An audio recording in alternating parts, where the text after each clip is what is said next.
प्यारे बच्चों, सुप्रभात। आज की हिंदी कक्षा में आपका बहुत बहुत स्वागत है, अभिनंदन है। बच्चों, आज मैं आपको आपकी पाठ्य पुस्तक भाषा मंजरी कक्षा 6 के लिए पाठ 12 शीर्षक धुन का धनी महेंद्र सिंह धोनी के अभ्यास के प्रश्नों के उत्तर बताने जा रही हूँ।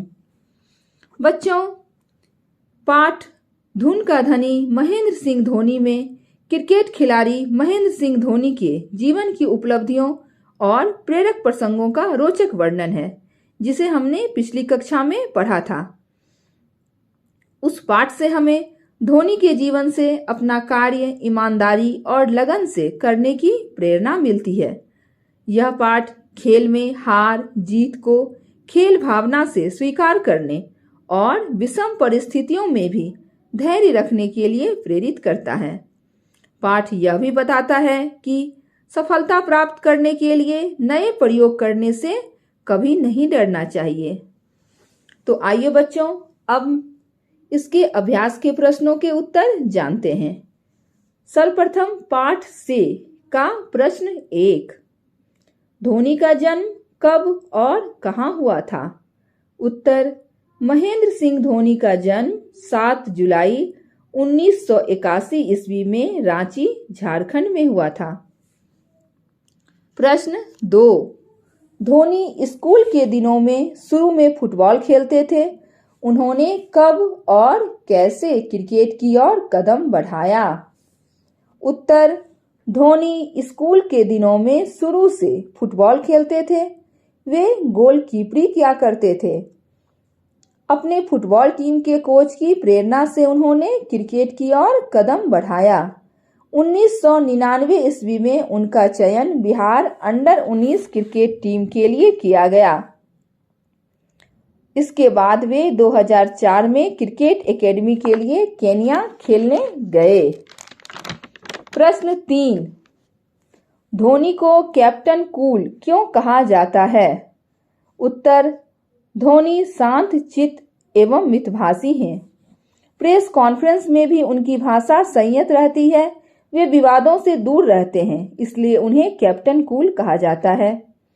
प्रश्न 4, धोनी में एक अच्छे कप्तान के कौन कौन से गुण हैं, लिखिए। तो बच्चों, इसका उत्तर हम लिखेंगे, धोनी में एक अच्छे कप्तान के सभी गुण मौजूद हैं। जैसे 1, वे टीम के सभी सदस्यों को साथ लेकर चलते हैं। 2, अपने साथी खिलाड़ियों की पूरी क्षमता का उपयोग करने की कला उन्हें मालूम है। 3, वे टीम के वरिष्ठ खिलाड़ियों को पूरा सम्मान प्रदान करते हैं। 4, नए खिलाड़ियों का हौसला बढ़ाते हैं। अब प्रश्न 5, 12वीं के परीक्षा के समय धोनी के सामने क्या दुविधा आई? उनके पिता ने उनकी यह दुविधा कैसे दूर की?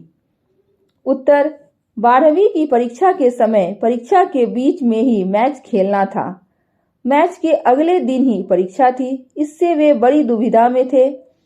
जब ये परेशानी उन्होंने अपने पिता से बताई तो उन्होंने कहा कि यदि साल भर पढ़े हो तो एक दिन मैच खेलने से कोई फर्क नहीं पड़ता है, जाओ खेलो। इस बात से धोनी को प्रेरणा मिली कि किसी भी काम को छोटे छोटे टुकड़ों में बांट कर करने से अंतिम समय में दबाव नहीं बनता। प्रश्न 6, धोनी का भारतीय सेना में शामिल होने का बचपन का सपना कब और कैसे पूरा हुआ? उत्तर, भारतीय सेना ने 2011 में धोनी को मानद लेफ्टिनेंट कर्नल का पद प्रदान किया, जिससे सेना में शामिल होने का उनका बचपन का सपना पूरा हुआ। बच्चों, अब पाठ से आगे का प्रश्न 1, यदि तुमने साल भर पढ़ाई की है तो एक दिन से कोई फर्क नहीं पड़ता, जाओ खेलो। क्या आप इस विचार से सहमत हैं? पक्ष विपक्ष में तर्क दीजिए। तो बच्चों, इस प्रश्न का उत्तर तो अपनी समझ से लिखना है, तो फिर भी मैं आपको इसका उत्तर अपनी समझ के अनुसार बता रही हूँ। तो मैं इस तर्क से सहमत हूँ, तो मैं इसे लिख रही हूँ, हाँ, मैं इस विचार से सहमत हूँ। एक दिन खेलने से साल भर पढ़ने वालों के ऊपर कोई फर्क नहीं पड़ता है। किसी भी काम को छोटे छोटे टुकड़ों में बांट कर करने से अंतिम समय में दबाव नहीं बनता। यह बात जीवन के प्रत्येक क्षेत्र में लागू होती है, पढ़ाई हो या खेल। प्रश्न 2,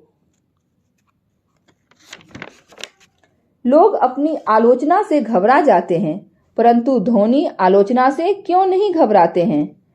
उत्तर, धोनी अपनी आलोचना से कभी नहीं घबराते हैं, क्योंकि धोनी संघर्ष करने का जज्बा रखते हैं।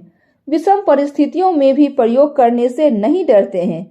दबाव के क्षणों में भी बल्लेबाजी का क्रम बदलने और अनियमित गेंदबाजों को बॉल थमाने में वे नहीं हिचकते हैं। तब वे आलोचकों की आलोचना के शिकार भी बनते हैं, परंतु घबराते नहीं, बल्कि अपने किए का मूल्यांकन करते हैं। प्रश्न 3, एक दिवसीय क्रिकेट मैच का विश्व कप दूसरी बार कब भारत ने जीता? इस मैच में भारत ने किस देश को हराया? तो इसका उत्तर तो ऐसे आप सभी जानते होंगे, फिर भी मैं बता देती हूँ। 2 अप्रैल 2011 को मुंबई में वानखेड़े स्टेडियम में दूसरी बार भारत ने विश्व कप जीता। इस मैच में भारत ने श्रीलंका को हराया। तो बच्चों, ये थे आपके पाठ 12 के अभ्यास के प्रश्नों के उत्तर। मैं उम्मीद करती हूँ आप सभी को इस प्रश्नों के उत्तर अच्छे से समझ में आए होंगे। तो अब आप इसे अपनी अभ्यास पुस्तिका में नोट करेंगे और इसे पढ़कर समझेंगे। अब अगली कक्षा में हम अगले पाठ के साथ मिलते हैं। तब तक के लिए आप